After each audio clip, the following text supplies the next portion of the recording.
Assalamualaikum warahmatullahi wabarakatuh.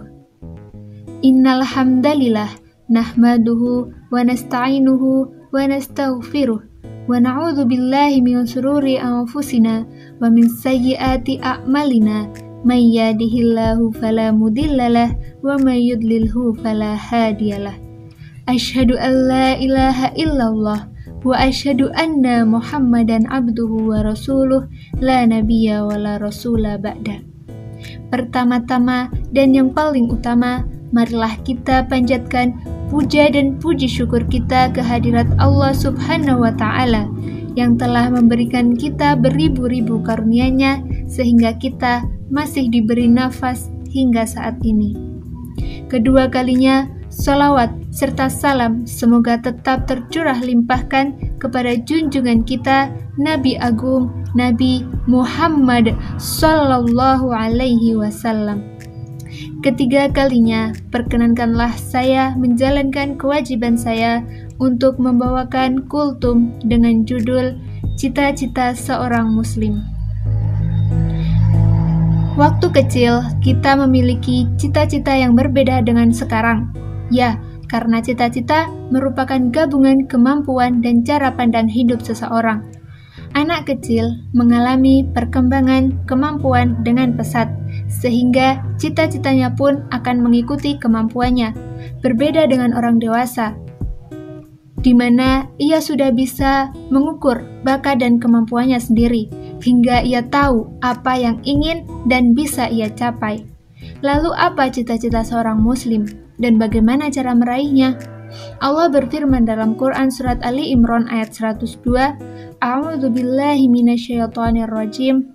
Ya ayyuhalladzina amanu taqullaha haqqa tuqatih wa la tamutunna illa wa antum muslimun.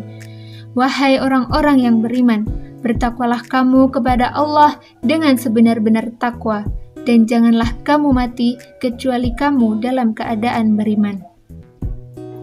Saudaraku, kita bukanlah hamba uang, bukanlah hamba ketenaran, bukan pula hamba nafsu kita sendiri. Kita adalah hamba Allah. Sebagai konsekuensinya, maka kita harus menjalankan apa yang menjadi perintahnya dan menjauhi apa yang menjadi larangannya. Dan cita-cita tertinggi seorang muslim adalah ia bertemu dengan Allah, kemudian ia memperoleh rahmat-Nya, lalu ia memasuki surga-Nya. Dengan demikian, sudah semestinya kita sebagai seorang muslim menjadikan cita-cita kita di dunia sebagai sarana untuk meraih cita-cita kita di akhirat kelak. Seperti misalnya, ketika kita ingin menjadi programmer komputer, maka niatkanlah belajar ilmu komputer bukan hanya untuk mendapatkan uang, tetapi juga sebagai sarana untuk meningkatkan produktivitas dan memudahkan kaum muslimin dalam bekerja. Gunakanlah pula kemampuan kita sebagai sarana untuk berdakwah, misalnya dengan membuat website keagamaan, penghitungan zakat, dan yang lain-lainnya. Niatkanlah segala perbuatan kita sebagai ibadah kepada Allah Subhanahu wa Ta'ala, seperti sabda Nabi, Innamal a'malu binniyat wa innama likulli imri'in ma nawa. Sesungguhnya setiap amal perbuatan itu tergantung pada niatnya, dan seseorang akan dibalas sesuai dengan niatnya. Namun, untuk menggapai akhirat, ilmu dunia saja tidak cukup. Kita harus belajar ilmu agama. Ketahuilah, ilmu agama bukan hanya untuk mereka yang ingin menjadi ustadz ataupun ustazah.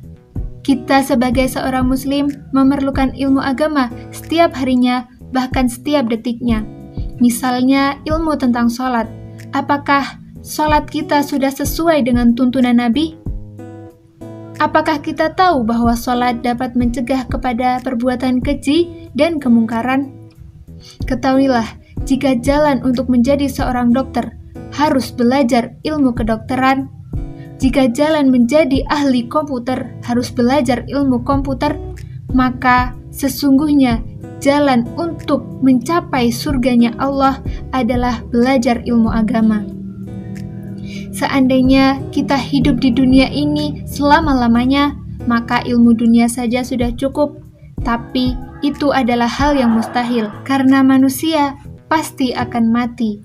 Sehingga hanya bercita-cita menjadi dokter, tentara, insinyur bukanlah hal yang bijak, karena bagaimanapun dunia adalah ladang beramal untuk kita hidup di akhirat yang justru selamanya.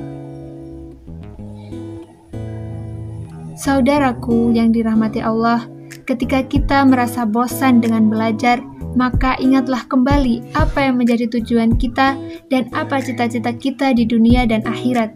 Semoga Allah memudahkan kita dalam meraih cita-cita kita.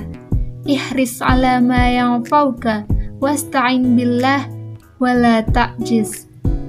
Bersungguh-sungguhlah untuk menggapai apa yang bermanfaat bagimu dan mintalah pertolongan kepada Allah dan janganlah kamu merasa lemah.